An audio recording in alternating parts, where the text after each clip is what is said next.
દુષ્યંત અને શકુંતલાનો ગાંધર્વ વિવાહ. જન્મેજયે કહ્યું, ભગવાન, મેં આપના શ્રી મુખથી દેવો અને દાનવો આદિના અંશો દ્વારા અવિરત થયાની કથા સાંભળી. હવે તમે કહ્યું હતું તે અનુસાર કુરુવંશની કથા સાંભળવા ઈચ્છું છું. વૈશપામ્યાજીએ કહ્યું, જન્મેજય, પુરુવંશના પ્રવર્તક પરમ પ્રતાપી રાજા દુષ્યંત હતા. સમુદ્રથી ઘેરાયેલા ઘણા પ્રદેશો અને મ્લેચ્છરના દેશ પણ તેમના આધીન હતા. તેઓ પોતાની પ્રજાનું પાલન શાસન ખૂબ જ યોગ્યતાપૂર્વક કરતા હતા. તેમના રાજ્યમાં વર્ણશંકર પ્રજા ન હતી. ખેતી અને ખનિજ પદાર્થો માટે પ્રયત્ન કરવો પડતો ન હતો. પાપ તો કોઈ કરતું જ ન હતું. બધા ધર્મ પ્રેમી હતા. તેથી ધર્મ અને અર્થ બંને આપમેળે પ્રાપ્ત હતા. ચોરી, ભૂખ અને રોગોનો ઉપદ્રવ બિલકુલ ન હતો. બધા લોકો પોતપોતાના ધર્મમાં સંતુષ્ટ હતા અને રાજ્યાશ્રયમાં નિર્ભય રહીને નિષ્કામ ધર્મનું પાલન કરતા હતા. સમયસર વરસાદ થતો હતો. અન્ન વિપુલ માત્રામાં ઉત્પન્ન થતું હતું અને પૃથ્વી બધા પ્રકારના રત્નો અને પશુધનથી પરિપૂર્ણ હતી. બ્રાહ્મણો કર્મનિષ્ઠ હતા અને છળકપટનો પડછાયો સુદ્ધા તેમને સ્પર્શ કરતો ન હતો. દુષ્યંત સ્વયં એક બળવાન યુવક હતો. તેની શક્તિ એવી અદ્ભુત હતી કે તે વન ઉપવનો સહિત મંદરાચલને ઉખાડીને ઉચકી શકતો હતો. તે ગદાયુદ્ધમાં પ્રક્ષેપ, વિક્ષેપ, પરિક્ષેપ અને અભિક્ષેપ ચારેય પ્રકારનું અને શસ્ત્ર વિદ્યામાં બહુ જ નિપુણ હતો. ઘોડા અને હાથીની સવારીમાં તેનો જોટો ન હતો. તે વિષ્ણુ જેવો બળવાન, સૂર્ય જેવો તેજસ્વી, સમુદ્ર જેવો અક્ષોભ્ય, ક્ષોભ ન પામે તેવો અને પૃથ્વી જેવો ક્ષમાવાન હતો. નાગરિકો અને દેશવાસીઓ તેનો આદર કરતા અને તે ધર્મ બુદ્ધિથી બધાનું શાસન કરતો. એક દિવસની વાત છે. મહાબાહુ રાજા દુષ્યંત પોતાની ચતુરંગની સેના સાથે કોઈ દુર્ગમ વનમાં જઈ ચડ્યો. વનને ઓળંગીને આગળ જતા તેણે એક મનોહર આશ્રમયુક્ત ઉપવન જોયું. આ ઉપવન અત્યંત સુંદર હતું. ત્યાંના વૃક્ષો ખીલેલા પુષ્પોથી ભરપૂર હતા. દુર્વાદળથી ઉપરની જમીન લીલીછમ હતી. સુંદર સુંદર પક્ષીઓ મધુર સ્વરમાં ટહુકી રહ્યા હતા. ક્યાંક કોયલનું કુહુ કુહુ તો ક્યાંક ભમરાઓનું ગુંજન. રાજા દુષ્યંત ઉપરની શોભા જોઈ જ રહ્યો. ત્યાં તેની દ્રષ્ટિ તે મનોરમ્ય આશ્રમ પર પડી. તે આશ્રમમાં સ્થાને સ્થાને અગ્નિહોત્રની જ્વાળાઓ પ્રજ્વલિત થઈ રહી હતી.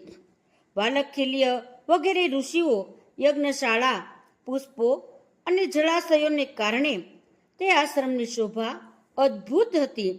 સામે જ માલિની નદી વહી રહી હતી, જેનું જળ અત્યંત સ્વાદિષ્ટ હતું. ત્યાં અનેક ઋષિ મુનિઓ આસન પર સ્થિત થઈ ધ્યાનમાં મગ્ન હતા. બ્રાહ્મણો દેવતાઓની પૂજા કરી રહ્યા હતા. રાજાને એવું લાગ્યું કે જાણે એ બ્રહ્મલોકમાં આવ્યા. દુષ્યંતનું મન અને નેત્રો વનની છટા જોઈને તૃપ્ત થયા ન હતા. આ પ્રમાણે રાજા દુષ્યંતે બધું જોતા સાંભળતા કાશ્યપ ગોત્રીય કણવ ઋષિના એકાંત અને મનોહર આશ્રમમાં મંત્રી અને પુરોહિતો સાથે પ્રવેશ કર્યો. દુષ્યંતે મંત્રી અને પુરોહિતોને આશ્રમના દ્વાર પર જ રોકી દીધા અને સ્વયં અંદર ગયો.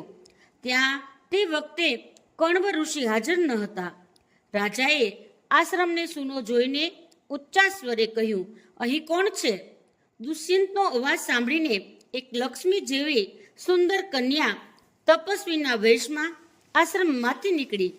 તેણે રાજા દુષ્યંતને જોઈને આદરપૂર્વક કહ્યું, સ્વાગત છે. પછી તેણે આસન, પાદ્ય અને અર્ધ દ્વારા રાજાનો આતિથ્ય સત્કાર કરીને સ્વાસ્થ્ય અને કુશળતા પૂછી. સ્વાગત સત્કાર પછી તે તપસ્વીની કન્યાએ સહેજ સ્મિત સાથે પૂછ્યું કે હું આપની શી સેવા કરું? રાજા દુષ્યંતે સર્વાંગ સુંદર અને મધુરભાષી કન્યા સામુ જોઈને કહ્યું, હું પરમ ભાગ્યશાળી મહર્ષિ કણવના દર્શન કરવા માટે આવ્યો છું. તેઓ અત્યારે ક્યાં છે? કૃપા કરીને જણાવો. શકુંતલાએ કહ્યું, મારા પૂજ્ય પિતાજી ફળફૂલ લાવવા માટે આશ્રમની બહાર ગયા છે. તમે ઘડી બે ઘડી તેમની પ્રતીક્ષા કરો, ત્યાં સુધીમાં તેઓ આવી પહોંચશે. શકુંતલાની ભર જુવાની અને અનુપમ સૌંદર્ય જોઈને દુષ્યંતે પૂછ્યું, સુંદરી, તમે કોણ છો? તમારા પિતા કોણ છે અને શા માટે અહીં આવી છો? તમે મારું મન મોહી લીધું છે. હું તમારા વિશે જાણવા ઈચ્છું છું. શકુંતલાએ ખૂબ મધુર વાણીમાં કહ્યું, હું મહર્ષિ કણવની પુત્રી છું. રાજાએ કહ્યું, કલ્યાણી, વિશ્વમધ્ય મહર્ષિ કણવ તો અખંડ બ્રહ્મચારી છે. ધર્મ પોતાના સ્થાનેથી વિચલિત થઈ શકે છે, પરંતુ તેઓ નહીં. આવી સ્થિતિમાં તમે તેમની પુત્રી કઈ રીતે હોઈ શકો? શકુંતલાએ કહ્યું, રાજન, એક ઋષિના પૂછવાથી મારા પિતા કણવે મારા જન્મની વાત કહી હતી. તે મેં સાંભળી છે. તે આ પ્રમાણે છે.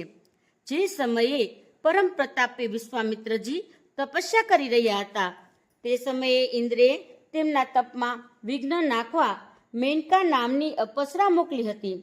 તેના સંયોગથી મારો જન્મ થયો. માતા મને વનમાં છોડીને ચાલી ગઈ. ત્યારે પક્ષીઓ, શકુંતો, એ સિંહ, વાઘ વગેરે ભયંકર પ્રાણીઓથી મારી રક્ષા કરી હતી. તેથી મારું નામ શકુંતલા પડ્યું. મહર્ષિ કણવે ત્યાંથી લાવીને મારું પાલન પોષણ કર્યું.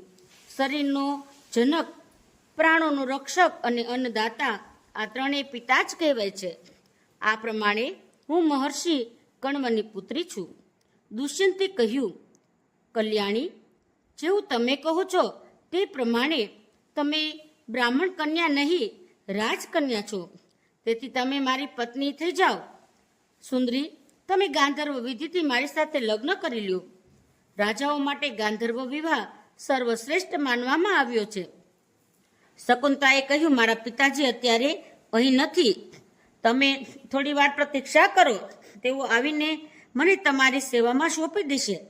દુષ્યંતે કહ્યું, હું તમને ચાહું છું અને એવું પણ ઈચ્છું છું કે તમે સ્વયં મારું વરણ કરી લ્યો. મનુષ્ય સ્વયં પોતાનો હિતૈષી અને જવાબદાર છે. તમે ધર્મ અનુસાર સ્વયં તમારું મને દાન કરો. શકુંતલાએ કહ્યું, રાજન, જો તમે આને જ ધર્મ માર્ગ સમજતા હો અને મને સ્વયં પોતાનું દાન કરવાનો અધિકાર છે, તો તમે મારી શરત સાંભળી લ્યો.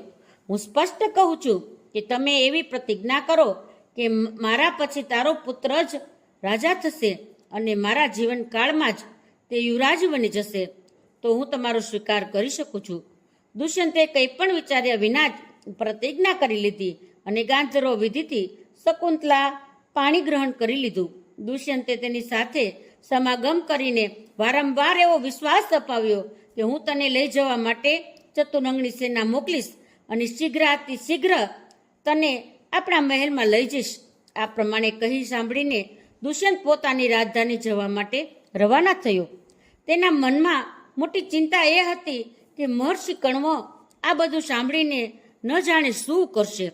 થોડી જ વારમાં કણવ ઋષિ આશ્રમ પર આવી ગયા, પરંતુ શકુંતલા લજ્જાવશ તેમની પાસે ન ગઈ. ત્રિકાળદર્શી કણવે દિવ્ય દ્રષ્ટિથી બધી વાત જાણીને પ્રસન્નતા સાથે શકુંતલાને કહ્યું, બેટી, તે મને પૂછ્યા વિના એકાંતમાં જે કામ કર્યું છે તે ધર્મને વિરુદ્ધ નથી. ક્ષત્રિયો માટે ગાંધર્વ વિવાહ શાસ્ત્ર સંમત છે. દુષ્યંત એક ધર્માત્મા, ઉદાર અને શ્રેષ્ઠ પુરુષ છે.